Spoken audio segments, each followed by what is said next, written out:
Hola, ¿qué tal mis queridos amigos de YouTube? ¿Cómo les va? Gracias por estar del otro lado. Hoy hablaremos de un filósofo importantísimo para entender el pensamiento moderno. Hoy hablaremos nada menos que de Jacques Rousseau, un filósofo del cual obviamente siempre recomiendo que lean sus obras de la editorial Gredos. Tengo en mis manos las obras más conocidas, que son El Emilio, El Contrato Social, y aquí hay algunas obras políticas más que son sumamente conocidas de Rousseau.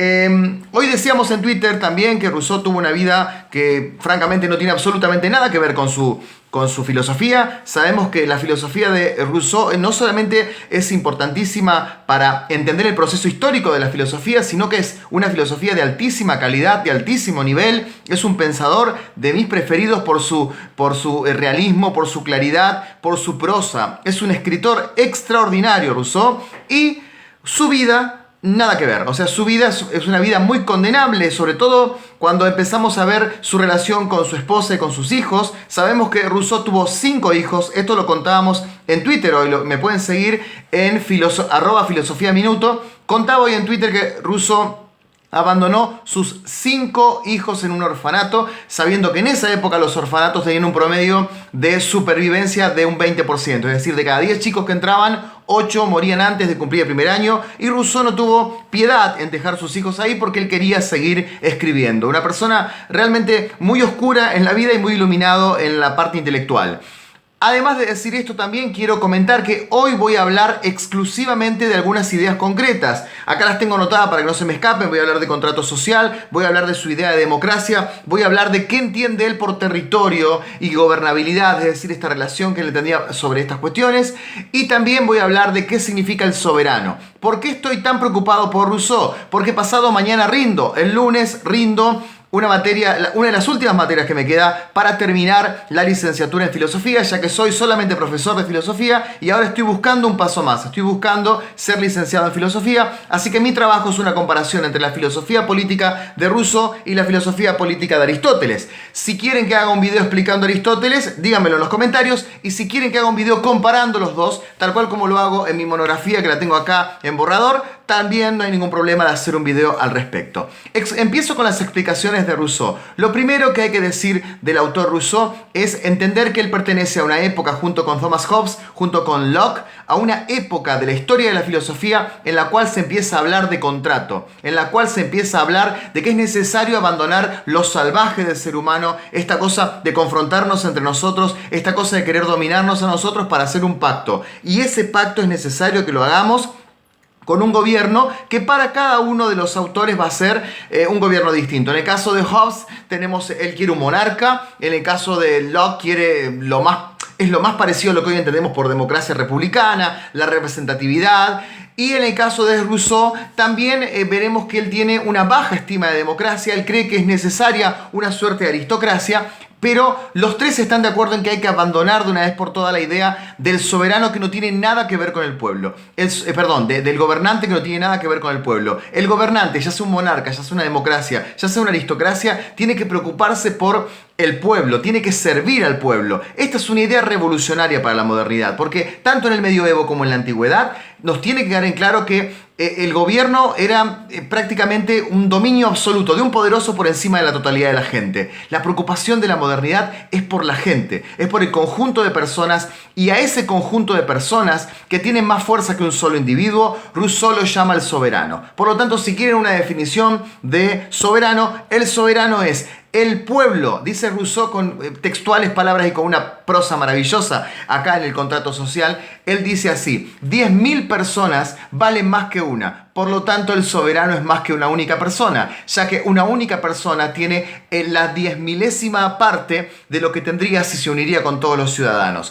Es decir, el soberano es el conjunto de todos los gobernados, de todo el pueblo, eligiendo a un representante, o por lo menos reclamándole a ese representante que tenga una actitud de servicio hacia el pueblo. Antes de Rousseau, antes de los contractualistas, antes de la modernidad, antes del siglo XVI, el rey estaba allá, y hacía lo que quería con nosotros, y la mayoría de las personas quedaba excluida de la vida científica, de la vida económica, es decir, la mayoría de la gente era pobre, de los privilegios de la vida. A partir de estos pensadores, a partir de Rousseau, se empieza a entender que los privilegios no solamente tienen que ser de los gobernantes, porque el pueblo es soberano, la gente unida es soberana. Así que ya tenemos los dos primeros conceptos: el contrato, que es la unión que hacemos entre todos juntos para abandonar nuestra individualidad y entregar nuestra voluntad al todo, ya que si nosotros nos mantenemos solos y queremos nosotros solos hacer todo, no tendremos poder, y el poder del soberano siempre triunfará por encima de nosotros.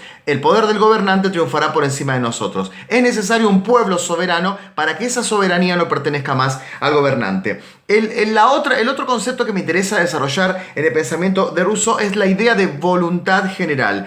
¿Qué nos quiere decir Rousseau con voluntad general? Nos quiere decir que hay que oponer a la voluntad de un gobernante la voluntad mayoritaria de todas las personas. Principio básico de las democracias liberales actuales. Hoy entendemos como algo común que, por ejemplo, un presidente sea elegido por la voluntad general. ¿Qué significa la voluntad general? Que la mayoría sobre 10.000 personas, la mayoría sobre 100.000 personas decide un rumbo. Ese rumbo es el rumbo que eligió el pueblo, y que se cree que muchas personas no se van a equivocar con respecto a la decisión de una única persona. Ustedes dirán, bueno, la democracia igual no sirve, porque sabemos que muchas veces 60.000 personas eligen un dictador, 80.000 personas eligen, o 8 millones de personas eligen un sanguinario, un asesino, un genocida.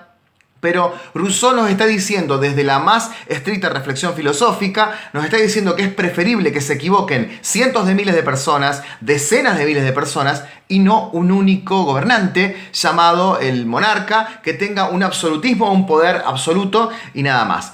Otra de las grandes diferencias que podemos encontrar entre Rousseau y Hobbes, porque Hobbes quería un monarca, más allá de entender ya el pensamiento del contractualismo, él siguió insistiendo, Hobbes, con la idea del monarca. Rousseau, para oponerse a Hobbes, dice que no, que es preferible una aristocracia o en su defecto una democracia, porque las nociones de hombre que tienen tanto Hobbes como Rousseau son distintas. Para Hobbes, ya vimos en otro video, si no lo viste el video donde hablo de Hobbes, te lo dejo en la descripción. Para Hobbes, el hombre es malo por naturaleza, el hombre es un lobo para el hombre. Si me tirás aquí una pizza y somos 50 personas que tenemos hambre, uno se va a querer quedar con todas las porciones y no compartir con los demás.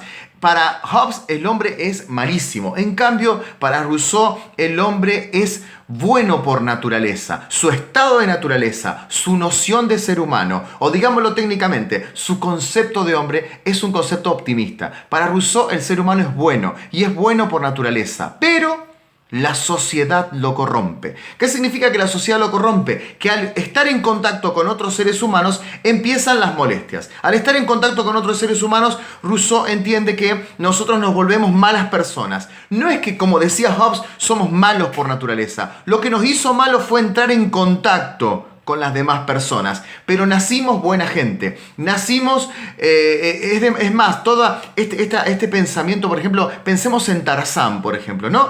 El arrojar un hombre a la naturaleza, o Robinson Crusoe, o una película que no recuerdo el nombre ahora, pero en la cual actúa Tom Hanks, que ustedes en los comentarios me pueden decir cómo se llama, Náufrago, ahí está, esa película, en donde está el tipo solo en el medio de la naturaleza, es la filosofía de Rousseau, es cuando encuentro lo natural. Cuando estoy con la naturaleza y no tengo contacto que me contamine de los demás seres humanos, vuelvo a ser una buena persona, vuelvo a estar en mi contacto natural. Esta filosofía naturalista, este optimismo con respecto al ser humano, es la base de los derechos humanos actuales. Por ejemplo, cuando decimos que a un ser humano hay que primero juzgarlo y después mandarlo a prisión cuando un juez dictamine cuánto tiene que ir a prisión, estamos hablando el lenguaje de Rousseau. ¿Por qué estamos hablando el lenguaje de Rousseau? Porque estamos diciendo que el ser humano ese que estamos condenando fue bueno por naturaleza. La sociedad lo corrompió y la misma sociedad que lo corrompió no lo puede condenar de una. Primero tiene que juzgar esa misma sociedad a esa persona para que ese hombre que perdió su bondad culpa de la sociedad sea juzgado por la sociedad y después con un juicio justo cumpla su condena. Pero no podemos condenar a priori al ser humano, ya que estamos bastante influenciados en este pensamiento actual por lo que les estoy explicando ahora de Rousseau. Y por último, ya para finalizar el video y no cansarlos, les comento una idea que yo creo que Sarmiento va a tomar literal. Sarmiento, el presidente argentino, y Sarmiento, el escritor extraordinario. Como presidente hay muchas ideas que podríamos discutir en otro video, pero como escritor extraordinario, Sarmiento para mí toma esta idea literal de Rousseau. Ya que Rousseau nos dice en el contrato social que cuanto más chico es un territorio, mejor y más fácil es gobernarlo. Y quiero que en los comentarios discutan con Rousseau. Quiero que en los comentarios me digan si tiene razón o no, porque cuando yo lo leo, casi que me convence. Lo que dice Rousseau es que los territorios grandes, los territorios gigantescos, son muy difíciles de liberar, porque las mayorías se van agrandando, y cuanto más se agrandan las mayorías, más posibilidades hay de equivocación. En cambio, si la mayoría es de 10.000 personas, de 20.000 personas, de 30.000 personas, dice Rousseau, ese territorio chiquito es más fácil de gobernar, ese territorio chiquito es más fácil que no se equivoque. Por lo tanto, por eso, cuando en el Facundo, el Sarmiento decía, el mal que aqueja a la República Argentina es la extensión, está para mí calcando el pensamiento de Rousseau, está pensando con conceptos europeos un territorio latinoamericano. Obviamente que muchos filósofos latinoamericanos que ustedes han leído, que yo también he leído, dicen que esto es una aberración total, porque no se puede aplicar el pensamiento de Rousseau a un país que se estaba constituyendo como la República Argentina, tal cual como lo hace Sarmiento. Pero dejo el debate. ¿Es, como dice Rousseau, cuanto más chico un territorio más fácil de gobernar? ¿O es que si hay un buen gobernante, un pueblo honesto y fiel, un pueblo que haga las cosas bien, se puede tener igual un territorio que funcione muy bien? Dejo el debate en los comentarios, espero sus comentarios. Recuerden que estoy tratando de subir un video por día, estoy tratando de explicar todos estos filósofos, tengo en cuenta sus comentarios y por favor díganme ¿qué otro filósofo quieren que siga explicando? Gracias por estar al otro lado, mi nombre es Juan Denis, soy profesor de filosofía y nos vemos pronto. Chau.